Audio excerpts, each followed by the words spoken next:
سلام، نتمنى تكونوا كاملين مزيان. مرحبا بكم على القناه ديالي ياسمين زهوم.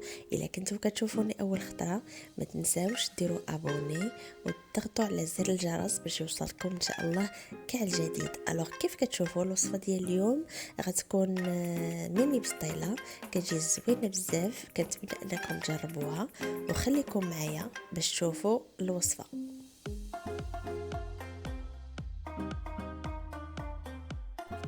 المهم اول حاجه غنحتاج ليها هي الدجاج، 1.5 كيلو ولا حتى 2 كيلو ما كاينش مشكل، اللي غنكون غسلتها مزيان وسقطرتها. غنحتاج 2 كيلو ديال البصله خضاريه ولا بصله عاديه اللي بغيتو. المهم بصله خضاريه ديك البيضه كتجي زوينه. غنحتاج البزار معلقه صغيره مع مراش، الخرقوم البلدي، سكينجبير، وغنحتاج شويه القرفه مع هاد الضامه ديال الزعفران الا ما توفرش عندكم الزعفران. غنحتاج واحد 4 المعالق ديال المعدنوس، 2 كنديرهم في الاول و2 كنخليهم حتى من بعد. الملح بيان سور على حساب الذوق.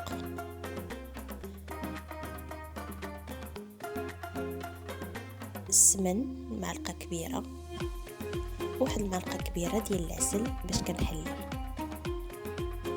غنحتاج من بعد واحد 5 حتى 6 البيضات، كاس ديال الزيت الرومي. غنحتاج واحد 300 غرام ديال اللوز، وغنحتاج السكر هذا كلاصي، والمسكه الحره اللي كندقها شويه مع السكر، واحد 5 الحبيبات. المهم كناخذ طنجره كندير فيها البصله هي الاولى، كندير داك الدجاج اللي بيان سور كنشريه ليله قبل باش ما كنطيبوش هكا في نهارو، كيجي شويه قاصح الا طيبتيه النهار بنهارو. كندير كاع لي زانغريديون اللي ذكرت من قبل، البزار، الخرقوم، سكينجبير، القرفه وديك الدويمه هكا كنفرتتها، الملح على حساب الذوق بيان سور، وديك المعلقه كبيره ديال السمن، و2 معالق ديال المعدنوس، ونخلي 2 معالق من بعد. كندير داك كاس ديال الزيت من الفوق، وكنشعل على بوطه تكون مهيله مهيله مهيله. انا ما نحتاجش ندير الماء، هو هذاك الدجاج وديك البصله غتطلق شويه الماء. بيان سور اي حاجه طيبناها كنديروها على بوطه مهيله كتكون كتزيد بنه.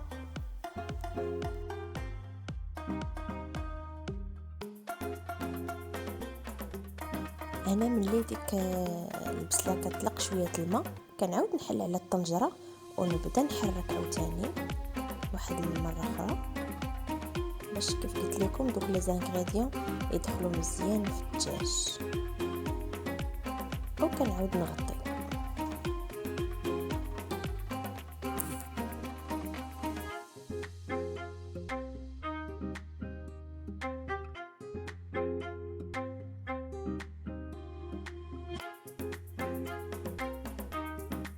هنا من بعد ما طاب لينا الدجاج كنحاول نحيد غير الدجاج، كنخلي داك المرقه وداك البصله هكا لتحت، كنحاول هكا نصفي بهاد الصفايه.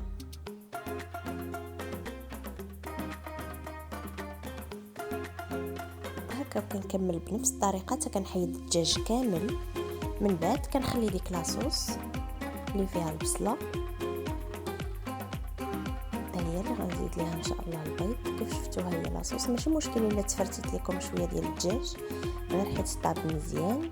كنزيد داك 2 معالق المعدنوس اللي بقاو ليا،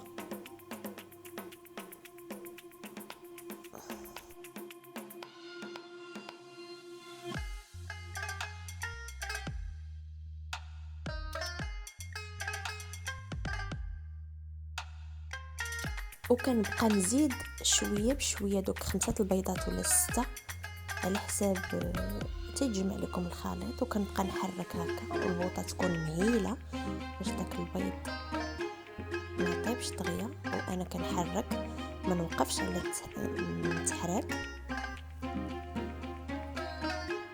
كيف شفتوا البيض هو اللي كيجمع لينا ديك لاصوص وكيخترها. شفتوا هاد لاصوص بدات كتجمع، كنضيف داك البيض بشويه بشويه، ما كنديروش على فوق، وانا كنحرك حتى كتجمع لينا لاصوص. كيف شفتوا هذا هو الريزولطا. من بعد ملي كيتجمع البيض كنضيف ديك المعلقه كبيره ديال العسل.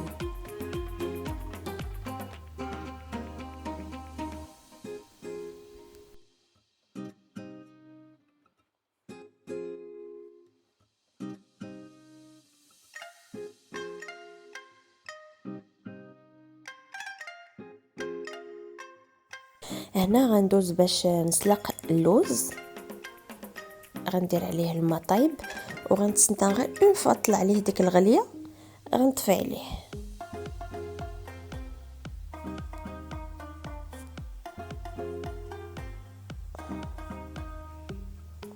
او كيف شفتوا اللوز ديالي وجد طلعاتو ديك الغليه، غنطفي عليه، غنبردو شويه بالماء وغنفسخو، غنغسلو بيان سور، وغنديرو هكا فوق شي بابي باش ينشف مزيان مزيان.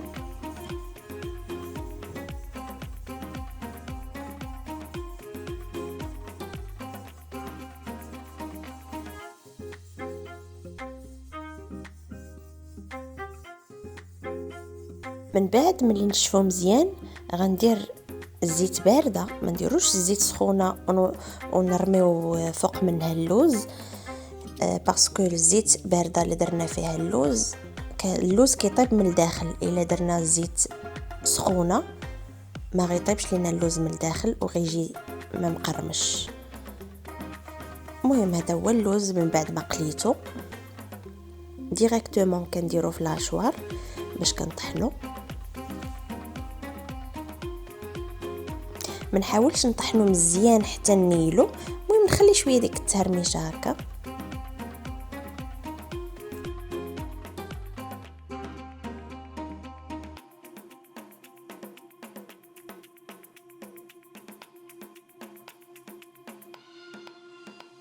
من بعد ما طحنت شويه اللوز غنزيد عليه ديك المعلقه صغيره ديال القرفه، كتعطي واحد المذاق زوين. ومن بعد غنزيد ديك المسكه الحره، 5 الحبيبات المسكه الحره اللي دقيت مع السنيده، حتى هي كتعطي واحد المذاق زوين، ما تكثروهاش. وغنضيف واحد 2 معالق كبار ديال السكر كلاصي، المهم على حسب الذوق. وغنضيف واحد 2 معالق كبار ديال الزهر. المهم اللي غيجمع لينا هذا اللوز، انا من بعد زدت واحد 2 معالق اخرين.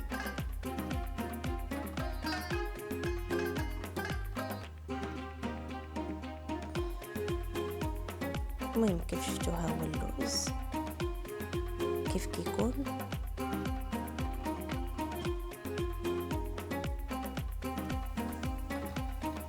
فوالا هنا من بعد ما نقيت داك الدجاج كامل حيت ليه كاع دوك العظيمات، واتونسيون لديك العظيمات الصغار. هذا اللوز اللي طحنت، وهذا ديك البصيله اللي جمعتها بالبيض. حاولوا تسقطروها حيت كتطلق الماء. غنحتاج واحد 2 بيضات، وغنحتاج الزبده مذوبه، وغنحتاج هاد الدويورات هادو باش كندير قياس واحد. مهم غنحتاج هنايا عندي الورقه الصغيره،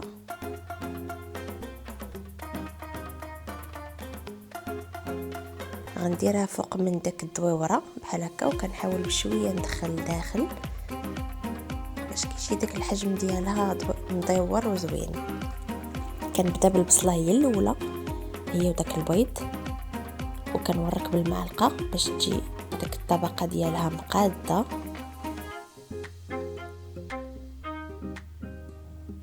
من بعد كندير الدجاج،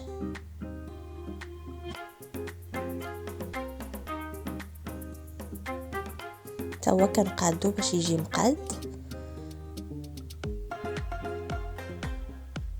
ومن بعد كندير اللوز كطبقه اخيره وكنضغط.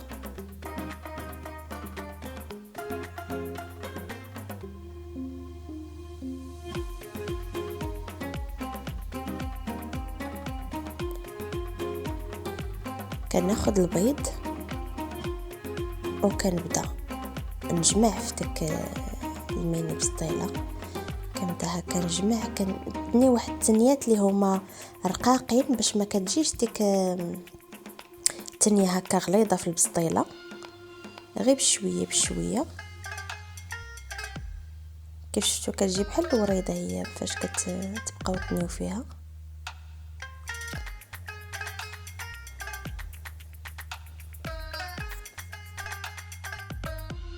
وكنكمل بنفس الطريقه حتى كتجمع ليا البسطيله.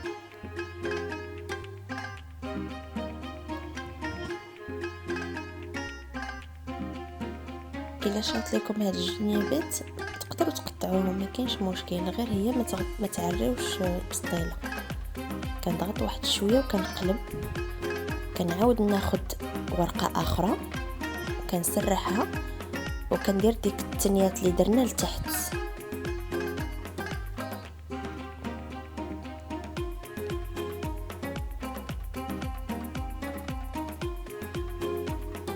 كندهن بالزبده، الزبده هي كتعطينا ديك التقرميشه.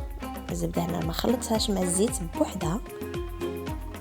وكندير ديك البسطيله لتحت، بيان سور ديك الثانيه كيف قلت لكم كتكون لتحت، وكنعاود ندهن بالزبده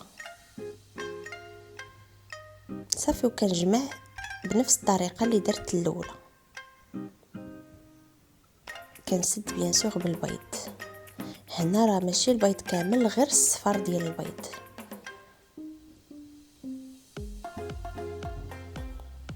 وكنكمل بنفس الطريقه حتى كنجمعها. هنا كنعاود نضغط عليها باش كيجي الحجم ديالها مقاد. كيف شفتوا هذيك الدويره اللي كنديرو كتعطينا حجم واحد. كنكمل عاوتاني بنفس الطريقه حتى كنسالي كاع الكميه اللي عندي.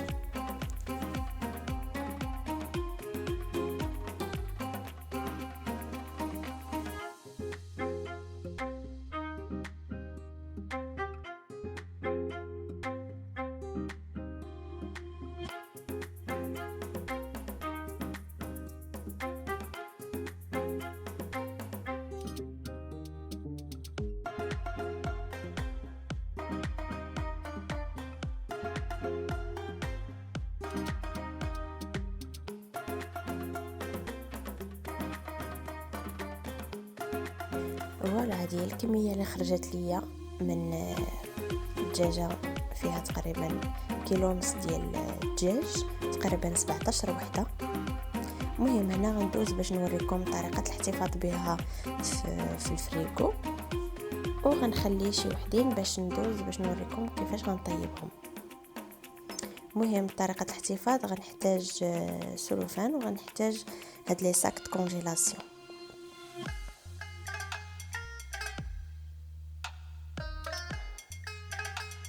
الا بغيت نحتفظ بهم بيان سور كنشد دو بريفيرونس، نشد وحده بوحده هكا، نغلفها مزيان.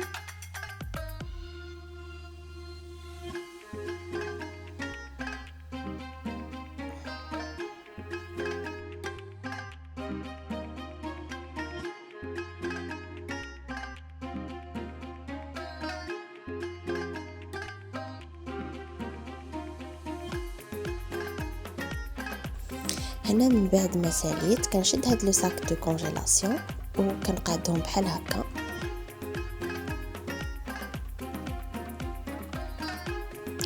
صراحه يقدروا يصبروا لكم حتى واحد 15 يوم في الثلاجه، ما بين 15 يوم حتى ل 20 يوم.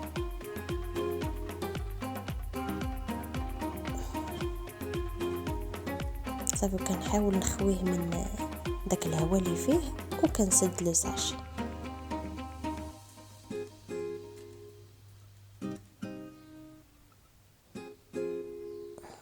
هنا غندوز باش نوجد معكم هادو غنحاول ندهنهم بالزبده والزيت.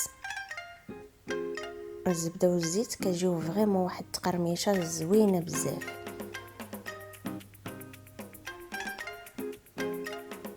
هادوك اللي درتهم في الكونجيلاتور نقدر فاش غير اون فوا نجبدهم من الفريكو ندهنهم حتى هما بالزبده والزيت، لو طون اللي يطلقوا شويه ندهنهم شويه بالزبده والزيت وندخلهم للفران، نشعل عليهم لتحت حتى يتقرمشوا من التحت، عاد نعاود نشعل الفوق.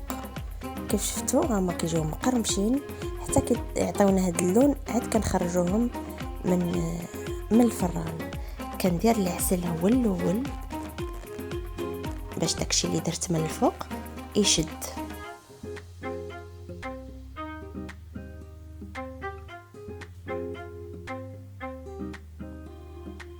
من بعد كندير سكر كلاصي،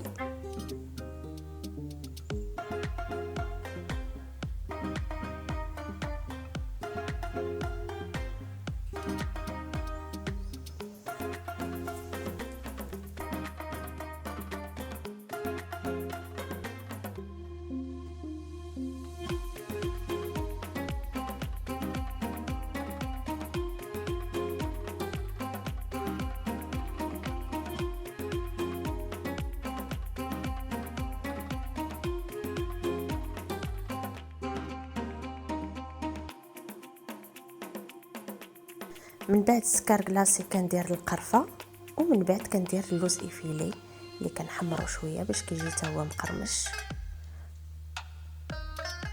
وفي الاخر كنعاود ندير واحد الخويطات هكا ديال العسل باش داك اللوز يشد في البسطيله.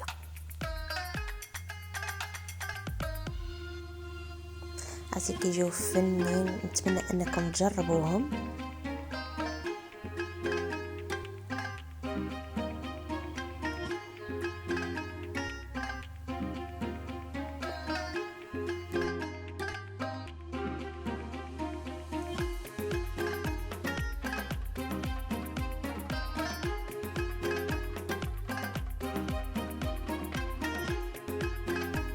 المهم هذا هو الشكل النهائي ديال البسيطلات ديالنا، كيجيو فنين وكيجيو لذاذين، نتمنى انكم تجربوهم.